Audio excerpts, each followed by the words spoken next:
안녕하십니까. 김종상의 정치인문학입니다. 지난번 박근혜 국회 탄핵과 당시 김무성, 이명박, 반기문 이분들 행적이 연관성이 있을 수 있다는 점, 또 모의가 있을 수도 있다는 점에 대해서 살펴봤는데요.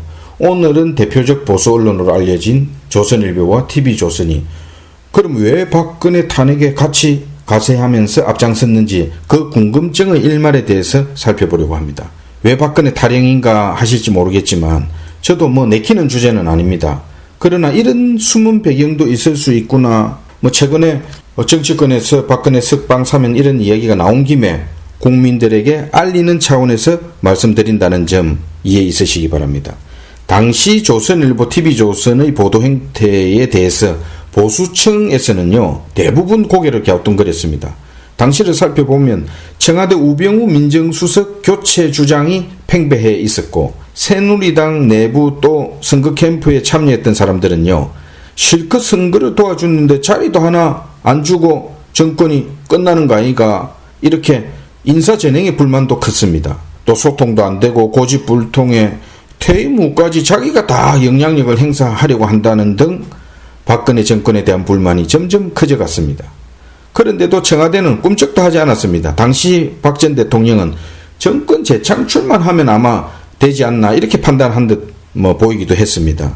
조선일보는 2016년 7월 달에 우병우 전 청와대 민정수석 처가하고 넥슨의 강남 땅 거래 의혹을 보도합니다.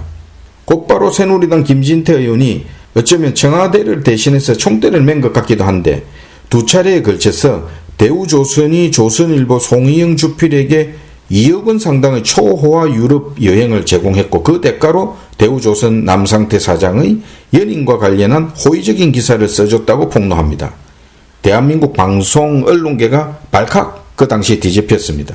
이어서 송희영 주필 친형이 또 대우조선 사회이사로 들어갔고 안종범 전 청와대 경제수석을 송주필이 사무실로 불러서 고재호 사장 연임 청탁을 한 사실 등이 계속 터져나왔습니다.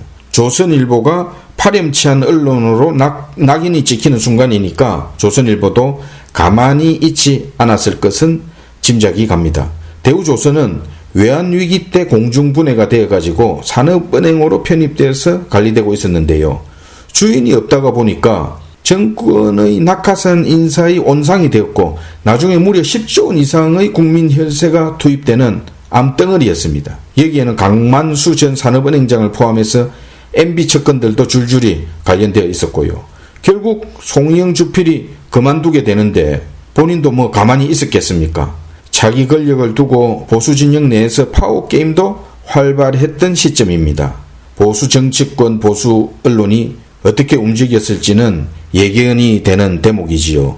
최순실 사태가 터졌고 조선일보는 2016년 10월 달에 최순실이 개인 돈으로 박근혜 대통령의 옷, 가방 이런 것들을 만들면서 최순실과 박근혜의 유착을 단독 보도합니다. 그렇게 이 탄핵 과정이 언론, 국민들, 보수 정치권은 말할 것도 없고 또 조선일보를 포함한 보수 언론까지 한마디로 박근혜 전 대통령은 사면 초과로 속수무책이었습니다. 월간조선은 2017년 3월호에 박근혜 대통령 탄핵과 최순실 사태에 관련한 허위 과장 왜곡 보도 25사례를 상세히 싣고 있습니다. 기회가 되시면 한번 보시기 바랍니다. 대한민국 보수 정치권 그리고 조선일보 이중성을 보이면서 그동안 함께 실컷 누려놓고 골마 빠진 치부를 박근혜 전 대통령에게 모두 뒤집어 씌우고 가정스럽게 숨었습니다. 모두 공범들입니다. 얼마 전에 상영되었던 미국 언론 워싱턴 포스트를 배경으로 한 베트남 전쟁의 진실을 파헤친 영화 더 포스트라고 있는데요. 거기에 보면 언론의 사명감 또 정의를 위한 고뇌, 두려움과 맞서는 용기, 저는 이걸 보면서 우리는 한참 멀었구나 하는 생각이 들었습니다. 물론 다 그런 건 아니지만 얄팍한 대한민국 언론들, 처절한 자기 반성이 필요한 시점입니다. 뉴스타파가 얼마 전에 그때 그 대우조선 해양사건과 관련해서 송주필이 대우조선 관련 기사를 빼도록 조선일보를 움직였고 또 신문지면 크기를 축소토록 한 사실이 추가 폭로되었습니다. 휴대폰 문자를 보면요. 송주필이 먼저 그 로비스트에게 대우 빼라 했습니다. 이렇게 문자를 보냅니다. 그것도 로비스트 박수환 대표는 성은이 만극하옵니다 하고 답하고 다시 송주필이 사회면의 탑으로 올라온 것을 일단은 자기가 2단 크기로 줄였다고 답변하는 내용이 공개되었습니다. 뉴스타파가 이 휴대폰 문자에 대해 송주필에게 물으니까 뭐라고 답변했는 줄 아십니까? 자신의 전화를 사무실에 두고 그러면 누가 잘못 사용할 수도 있고 내가 그걸 허리에 묶고 다니는 것도 아니잖아요. 이렇게 해명했다고 합니다. 정말 어처구니가 없지요. 이게 대한민국 주류 언론의 현주소고 언론이 모두를 도매금으로 욕먹이는 것입니다.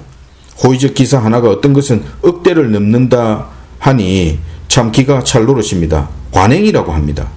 광고를 위한 협박성 기사는 말할 것도 없고 언론사 간부들 자녀 취업, 골프 접대, 명품 제공, 비행기 티켓까지 자본주의의 이게 한계인지 대한민국이 정상이 아닌 건지 아니면 언론이 썩은 건지 도대체 이해가 안 됩니다. 대한민국 보수 우파와 보수 언론, 특히 조선일보, 시대에 맞게 국민들 제발 실망시키지 말고 자신들부터 돌아보기 바랍니다. 정치 인문학 김종상이었습니다. Ich troll nicht, und wenn das Herz